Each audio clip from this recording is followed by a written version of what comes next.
আজকে তারেক ভাই আম জনতা পার্টির তারেক ভাই আপনাদের কাছে শুনছি যে উনি নাকি একটা কথা বলছে যে কি এটা আমেরিকার ষড়যন্ত্র ছিল।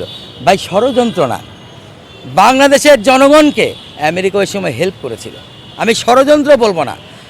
আমি কি চাইনি আমেরিকা ষড়যন্ত্র করতো তখন, যদি সে জোর করে জিনিসটা ইনপুট করতো আমাকে।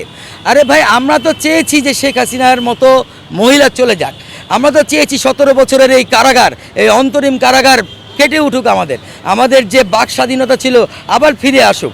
তাহলে বাংলাদেশের 20 কোটি জনগণ যখন এটা চাইবে, আর একটা বন্ধু রাষ্ট্র হিসেবে যদি সে কোনোভাবে আমাদেরকে হেল্প করে থাকে, যদি করেছে কিনা আমি কনফার্ম না, যে তারা যদি হেল্প করেও থাকে, আর্থিকভাবে হোক, স্যাংশন দিয়ে হোক, বা অন্য কোনোভাবে হোক, আপনার কি মনে নাই সেই সময় আমেরিকান রাষ্ট্রদূত পিটার হাস আমাদেরকে কি ধরনের হেল্প করেছিল?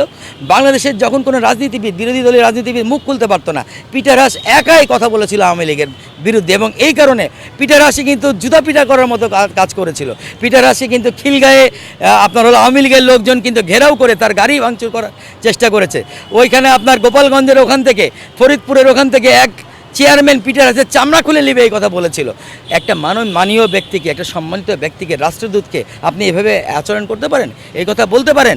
আজকে যদি আমেরিকা আমাদেরকে হেল্প করে থাকে, তাহলে হেল্প করেছে জুলাই, কিন্তু আমেরিকা কোনো ষড়যন্ত্র করেনি। বাংলাদেশের মানুষ চেয়েছিল জুলাই আসুক, বাংলাদেশের মানুষ চেয়েছিল এই আওয়ামী লীগের এই দুরাচার, এই দুঃশাসন থেকে বাংলাদেশের মানুষ মুক্তি পাক, এবং সেক্ষেত্রেই আমাদের বন্ধু রাষ্ট্রগুলো আমাদেরকে হেল্প করেছে। That's it. তারেক ভাই যদি এটা বলে থাকে ষড়যন্ত্র, আমি বলবো তিনি এটা মুখ ফসকে বলে যে ষড়যন্ত্র। তিনি এই কথা বলতে পারে আমেরিকা আমাদেরকে হেল্প করেছিল। পররাষ্ট্র নীতিগুলো পারস্পরিক শ্রদ্ধাবোধের উপরে গড়ে ওঠে, তাই না? আমার সাথে পররাষ্ট্রে ভারতের ব্যবধান থাকতে পারে, নীতিতে বাণিজ্যে ব্যবধান থাকতে পারে, আমেরিকার ব্যবধান থাকতে পারে, রাশিয়ার ব্যবধান থাকতে পারে। সেই ব্যবধানের কথা আমি জনসম্মুখে উল্লেখ করতে পারি না, এবং জনসম্মুখে আমি কখনো সেটা প্রকাশ করতে পারবো না। এটাই কিন্তু নিয়ম। আমাদেরকে চালে চালে খেলতে হবে, আমাদেরকে দাবার বোর্ডের মতো খেলতে হবে, বাণিজ্য নীতিতে সমপর্যায়ে নিয়ে আসতে হবে। কিন্তু আপনারা দেখেছেন আওয়ামী লীগ আমলে শেখ হাসিনার মতো একটা কুরুচিপূর্ণ মহিলা, যে আসলে রাজনীতিই বুঝে না, সে স্বয়ং মহান সংসদে দাঁড়িয়ে আমেরিকাকে কিভাবে ধর্ষণ করেছিল রীতিমতো ভাষা দিয়ে।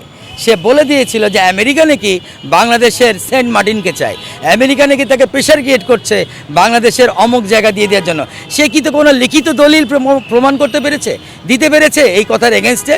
যদি না দিতে পারে, তার এই ধরনের কথা মহান সংসদে দাঁড়িয়ে বলার কোনো যৌক্তিকতা নাই। এবং এই কথা বলে সে কিন্তু আমেরিকাতে বসবাস করা বাংলাদেশি, যে প্রবাসী বাংলাদেশিরা আছে, তাদের লাইফ রিস্কে ফেলেছে, তার ছেলের লাইফ রিস্কে ফেলেছে, এবং তারা যে ওখানে ব্যবসা বাণিজ্য করছে তাদের সমস্ত ব্যবসাকে রিস্কে ফেলেছিল। সো আমেরিকার একটা ক্ষোভ কিন্তু আগে থেকে আওয়ামী লীগের উপর ছিল না যে তা না। এরপরে ব্যবসা বাণিজ্যে আমি দেখি যে শেষের দিকে এসে আওয়ামী লীগ কোনোভাবে ব্যালেন্স করতে পারছিল না, একচেটিয়াভাবে ভারত বাংলাদেশে ব্যবসায় ঢুকে গেছে। শেষের দিকে এসে আপনার মনে আছে কিনা আপনাদের, যে উনি কিন্তু ব্রিক্স যে নির্মাণ করা হলো, ব্রিক্সের নির্মাতাদের মধ্যে শেখ হাসিনা একজন অন্যতম কারিগর ছিল, কিন্তু 11th আওয়ারে ভারতই শেখ হাসিনাকে লাথি মেরে তাড়িয়ে দিয়েছিল ব্রিক্স থেকে। আপনাদের মনে আছে কিনা?